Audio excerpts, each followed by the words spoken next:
Nur Saada adalah seorang wanita kelahiran kota santri, di mana budayanya seorang wanita lebih mengutamakan sekolah agama, dan biasanya hanya sampai tingkat sekolah aliyah.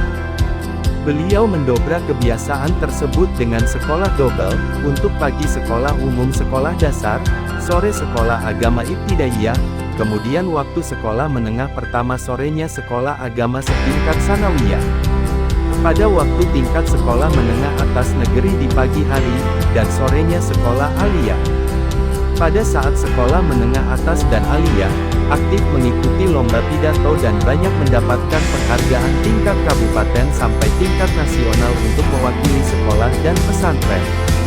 Kemudian beliau ke Yogyakarta untuk kuliah mengambil jurusan insinyur, sambil menjadi asisten dosen, dan aktif di kegiatan kemahasiswaan dan sering mewakili kampus di tingkat provinsi maupun nasional. Prestasinya waktu kuliah mendapatkan penghargaan sebagai mahasiswa bermasa depan terbaik tingkat nasional dari Menteri Pendidikan dan Kebudayaan. Berkat prestasinya tersebut diundang ke Istana Negara untuk bertemu Presiden dan para menteri. Selain itu juga sering diundang sebagai pembicara seminar baik tingkat provinsi maupun nasional. Waktu kuliah di Universitas Gadjah Mada, juga sebagai asisten dosen Prof. Jalal Tanjung, Dr. Bardi Murahman beliau merupakan Direktur Pertamina. Beliau juga diminta untuk sebagai asisten profesor di Prabowo di Center for Asia Pacific Studi Gadjah Mada University.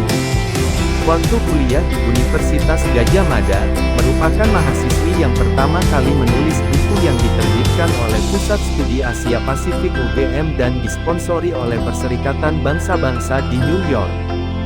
Bukunya yang berjudul Small Medium Enterprises, berada di Perpustakaan Internasional di Hong Kong, yang bisa diakses oleh 60 negara, dan ada di berbagai perpustakaan universitas-universitas di Indonesia, dibagikan secara gratis dan juga di perpustakaan-perpustakaan lainnya. Beliau juga sebagai editor buku yang berjudul Menuju Yogya Provinsi Ramah Lingkungan, yang ditulis oleh Profesor Otto Sumarwoto. Sebagai mahasiswi lulusan tercepat ketiga di UGM, beliau ditawari untuk bekerja di Pertamina dan ditempatkan di PT Patra Niaga Pusat sebagai Business Development, dan ditawari sebagai dosen di Universitas Trisakti, setiap hari Sabtu dan sebagai asisten dosen di UGM di Jakarta. Selanjutnya beliau pindah di PT El Nusa Tbk, anak perusahaan Pertamina. Wakil Sekjen Persatuan Insinyur Indonesia selama 2 periode dan di pengurus pusat NU. Bersamaan itu mewakili El Nusa mendapat penghargaan di tingkat nasional, yaitu 1. Rancang bangun sistem monitoring berbasis web, parameter pengeboran pada mud logging unit. 2. Inovasi peningkatan produksi minyak secara eksponensial untuk mendukung target produksi nasional, dengan menggabungkan seismic resolusi tinggi dan surfaktan. 3. Good Corporate Government Perspective Management Strategy. 4. Aktualisasi Good Corporate Government sebagai sebuah sistem. Pada tahun 2012, mendirikan Sekolah Tinggi Ilmu Ekonomi Selamat Sri, dan sebagai direkturnya, bersamaan juga sebagai Direktur Business Development dan Marketing di perusahaan gas swasta.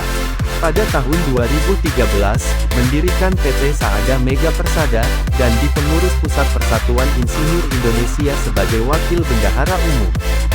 Pada tahun 2016, mendirikan Universitas Selamat Sri di Kendala, di Batam, sebagai rektornya yang pertama. Selain itu juga aktif mengikuti konferen ASEAN Federation Engineering Organization di berbagai negara ASEAN. Pada tahun 2018, mendapatkan gelar ASEAN Heng di Singapura.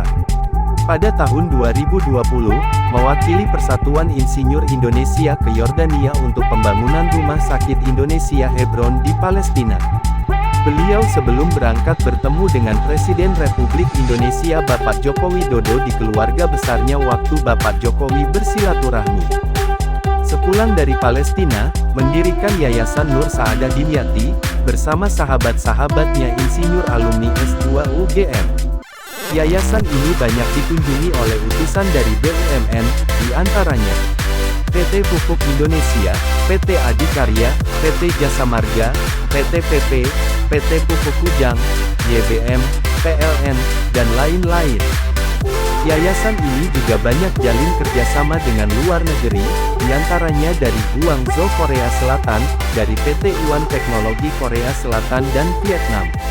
Yayasan ini banyak menyantuni yatim piatu dan duafa, dan saat ini sedang membangun perpustakaan untuk umum, serta berencana membebaskan lahan untuk perluasan yang yayasan. direncanakan cita-citanya yaitu membangun yayasan lebih besar lagi, lahan sehingga bisa terbebaskan segera terwujud. Amin. Al-Fatihah.